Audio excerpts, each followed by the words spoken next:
Yeah, what's up, world? Welcome back to the Toker's Den. I'm Lee, and I hope that every single one of you are having a good one whenever this video catches you. We're about to go ahead and fire up this raw con, and we're going to be talking about, as the title says, the time that I was homeless at the University of North Carolina in Pembroke. Any point you like this video, make sure you smash that like button. Oh yeah, so this is going to be a good one. Like for real, man. So, we're going to get this going, and we're going to go ahead and start on this topic, man. So, we're smoking on some sour diesel right now. Let me know down in that comment section what you smoking on. If you're not smoking, just let me know how you doing today. All right. So, I just got out of jail. I think I was like, what, 18 at this time? Yeah, I was 18 at this time, and my mom was like, hey, why don't you, this is actually one of the times where she actually had a good idea for me. She was like, hey, why don't you go stay with your grandpa over in Pembroke? So I was like, okay, I'm gonna go stay with grandpa. I called him up. Grandpa was like, hey, yeah, you can come stay with me. So I was like, heck yeah, I'm gonna go stay with grandpa. Grandpa stayed in Strickland Heights, which was the projects in Pembroke, North Carolina. Which in Pembroke, North Carolina is pretty much it's a reservation, but it's not a reservation because we as Lumbees, we're not federally recognized. We're state recognized as Native Americans, but we're not federally recognized. So we don't have a casino or any of that shit like that. But our seat that we would call our seat, our res, it would be Pembroke, which is AKA Scuffletown. So anyway, Scuffletown because motherfucking natives like to fight. Anyway, so I go stay with grandpa, right? And things aren't going good there. He's drinking. I mean, grandpa would get up in the morning, and get on his bike and run up to Piggly Wiggly and get a fucking case of 40s of fucking King Cobra. He'd get a case of 40s of King Cobra, and then he'd be done with that case, in fucking 3 days. So grandpa was drinking, which I can understand because grandpa was in the war, all right? He came back and he was all types of fucked up and started drinking a lot. So we didn't really get along. We was always fighting, and he basically just kicked me out. Ain't no basically to it. He did kick me the fuck out. So I was homeless in Pembroke, which is a small town. And the only thing there is the University of North Carolina at Pembroke. So me being still young as fuck, I decided, you know what? I'm going to go on over here to the college and see what I can get into, man. So, walking over to the college, which was like right down the road from the projects, from Strickland Heights, right? So, I walk over to the college, and I'm just walking around. I'm all dressed up. I got a backpack with some clothes in it. I have them rolled up really tight, like military rolled. I have them rolled up really tight and stuffed in my backpack. So it's not that heavy. And I'm walking down the campus, right? I decided to go to the arcade room. I had to sneak in behind somebody to shoot up into the arcade room, right? I get up into the arcade room and I'm in there gaming because they have a bowling alley and all that out there at the college. So you can go in there and game, you can bowl, do all that stuff. So I got to sneak up in there and then I started gaming. Ended up chopping it up with some cats up in there, right? Some of these kids.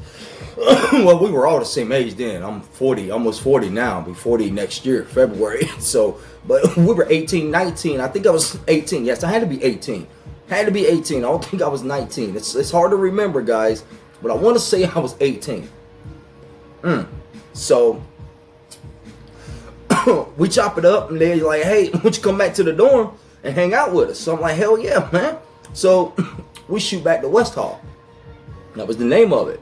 Okay, we go to West Hall, and it's pretty much like the ghetto dorm of the college. You got the nice dorms, but this hall was the ghetto, which was cool as fuck because they was always throwing fucking parties and shit, man. And the girls was always coming in and out, and it was awesome, playing video games. We had music bumping, computers going, weed blazing, drinks going and flowing, all that shit, man. And it was awesome. So we're chopping up, hanging out, and I'm like, hey bros, can I spend the night with y'all, man? I ain't got nowhere to go. I just got kicked out of my grandpa's house.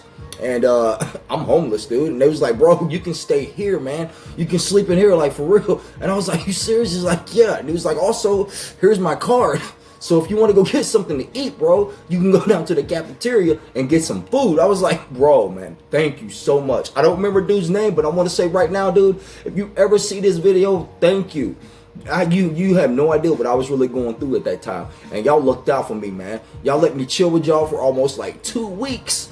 Yeah, they did, but eventually I had to go. I couldn't just stay there with them because the resident advisor would come around and see that I was there and not a student, you know. So I could only use their card so many times to go get some food and to go around to different places, like go to the gym and go swim and whatnot, you know, which is what I did too. So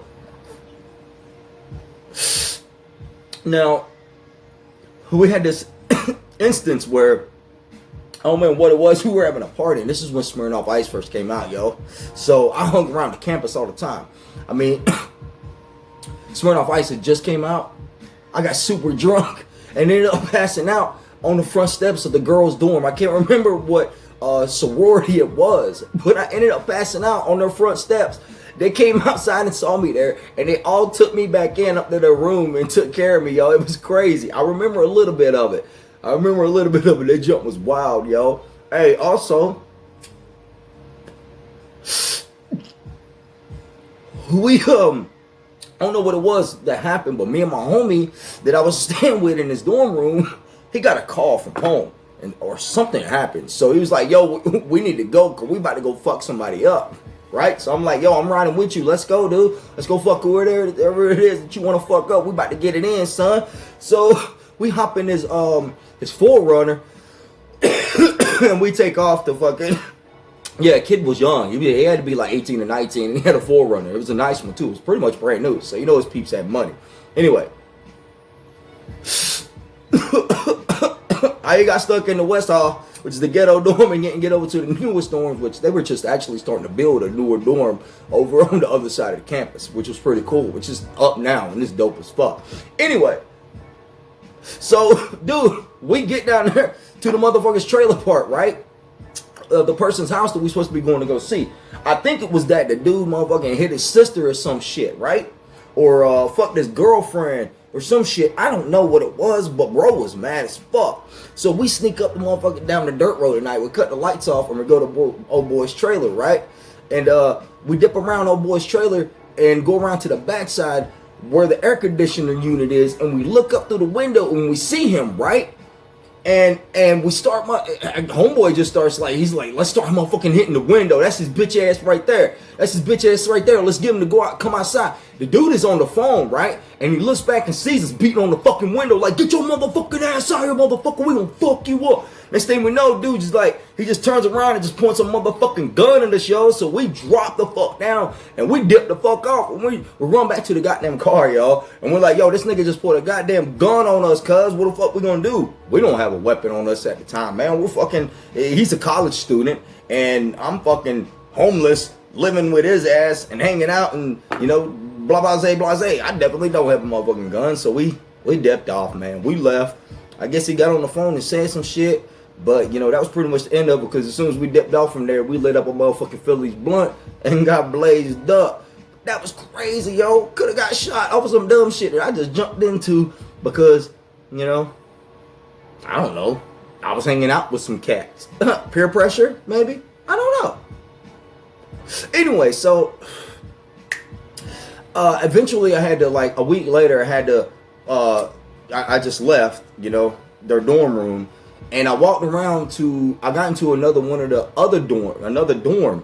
and one of the girls eventually took me up to her room and kept me in her place for like, I don't know, 3 weeks. And she kept me in her room for like 3 weeks, and then I was like, man, fuck, what am I gonna do? I didn't know what to do, yo. So I found a janitor's closet in the college, right? Because I'm like, I can't keep staying in people's rooms. I'm gonna get caught here, but I want to stay here at the campus. So what am I gonna do? So I found a janitor's closet that had I had a locking mechanism, a lock on it. Talking about locking mechanism, a lock on it. So what I did was I got a screwdriver from one of the dorm boys, and fucking I can't what's it, Theta? I can't remember what fucking fraternity it was, dude. But Delta Phi, Delta Theta Xi, I think. No, I can't remember. But I'm high. But one of the cats gave me a screwdriver.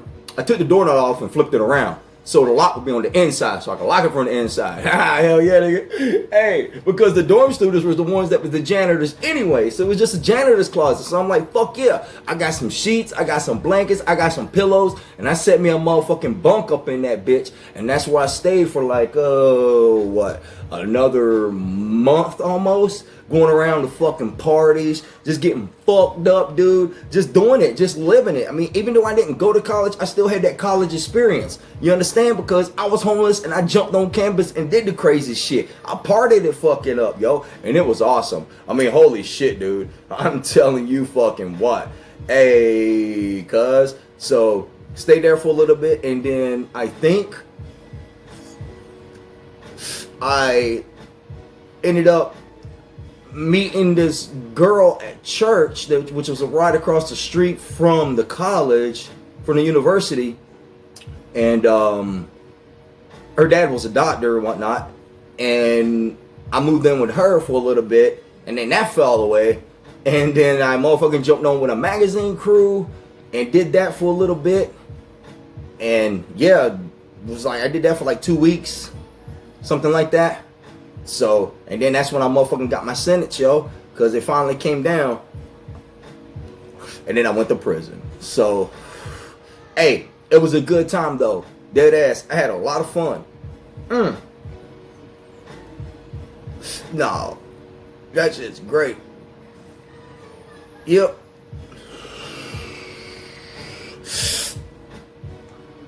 Other than that, peeps, we're gonna get up out of here. I hope y'all have a good one. That was a little bit of story time.